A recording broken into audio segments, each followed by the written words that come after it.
ಹೇಳಣ್ಣ ಏನ್ ಸಮಸ್ಯೆ ನಿಮ್ಗೆ? ಡಾಕ್ಟ್ರೇ ನಂಗೆ ಮರ್ತಗೋ ಕಾಯಿಲೆ ಐತೆ. ಯಾವಾಗಿಂದ ಈ ಕಾಯಿಲೆ ಐತೆ? ಯಾವ ಕಾಯಿಲೆ? ಹೊಡೆದ್ರೆ ಒಂದೇ ಏಟು ಹೋಗ್ಬಿಡ್ತೀಯ. ಏನೈತೆ ಯಜಮಾನ್ರೆ? ಯಜಮಾನ್ರಲ್ಲ ಡಾಕ್ಟರ್ ನಾನು. ಮತ್ ನಮ್ಮ ಯಜಮಾನ್ರೆ ಎಲ್ಲಿ ಹೋದ್ರು? ನೀನೇನ್ ಗೋಳಿ ಮಗ? ಡಾಕ್ಟ್ರೇ ನಂಗೆ ಇದು ಔಷಧಿ ಕೊಡ್ರಿ. ಅದು ಕೌಸ್ತಿ ನಂಗೆ ಮರ್ತಗೋ ಕಾಯಿಲೆ ಇದು. ಯಾಪ್ನ ಐತೆ ನಿಂಗೆ? ಏನ್ ಗ್ಯಾಪ್ನ ಯಜಮಾನ್ರೆ? ಏ ಗೋಳಿ ಮಗನ್ ಯಾರೋ ಬಿಟ್ಟಿದ್ದಿಲ್ಲಿ. ಯಾಗೋಳಿ ಮಗ ಡಾಕ್ಟ್ರೇ?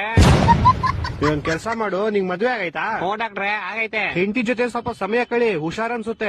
ಆಯ್ತು, ಅದೇ ನಿಮ್ ಹೆಂಡತಿ ಕೋಪ ಮಾಡ್ಕೊಳ್ಳಲ್ಲ ತಾನೆ? ಓ ನಿನ್ನೆಂಟಿ ಜೊತೆ ಇರೋ ಕೇಳಿದ್ ನಾನು. ನಂಗ್ ಮದ್ವೆ ಇಲ್ಲ ಆಗೈತೆ ಯಜಮಾನ್ರೆ. ಅಕ್ಕನ್ ಚಡ್ಡಿ ಬಿಟ್ಬಿಟ್ಟು ಹೊಡೆದ್ರೆ ಒಂದೇ ಐಟಕ್ ಸರಿ ಹೋಗ್ಬಿಡ್ಬೇಕು. ಕೋಪ ಯಾಕೆ ಮಾಡ್ಕೊಂತೀರ ಯಜಮಾನ್ರೆ? ನೀವು ಮಾತ್ರ ಬರೀ ನಾನು ಹೊಂಟೋಯ್ತೀನಿ. ಆಗ ನಿನ್ ಕಕ್ಕಸ್ತರ ಮಕ್ಕ ಹಿಡ್ಕೊಂಡ್ ಮತ್ತೆ ಬರ್ಬೇಡ ಇಲ್ಲಿಗೆ. ನಿಮ್ದು ಎಷ್ಟಾಯ್ತು ಡಾಕ್ಟ್ರೆ? 300. 300 ಮಕ್ಳಾಗೈತೆ ನಿಮ್ಗೆ? ಯಾವ ಮೋಟರ್ ನೋಡಿದ್ರಿ ಡಾಕ್ಟ್ರೆ? ನನ್ ಫೀಸು ಕಣ 300 ಪೌಡೆ. ನಾನ್ ನಿಮ್ ಫೀಸ್ ಎಂತ ಕೊಡ್ಬೇಕು? ನೀವೇ ನಂಗೆ ಟ್ಯೂಷನ್ ಹೇಳ್ಕೊಡ್ತೀರಾ? ಮಾತ್ರೆ ಬರುದ್ನಲ್ಲ ಅದ್ರ ಫೀಸ್ ಮಾತ್ರ ಬರೋದು ಯಜಮಾನ್ರೆ? ನಿನ್ ಚಿಕ್ಕದಲ್ಲಿರೋ ಪೈಲ್ಸ್ಗೆ ಮರ್ವಿನ ಕಾಯಿಲೆ ಇರೋದು. ಆ ಮಾತ್ರೆ ಕೊಟ್ಟಿನಲ್ಲ. ಯಾವ್ದಕ್ ಮಾತ್ರ? ನಮ್ಮನೆ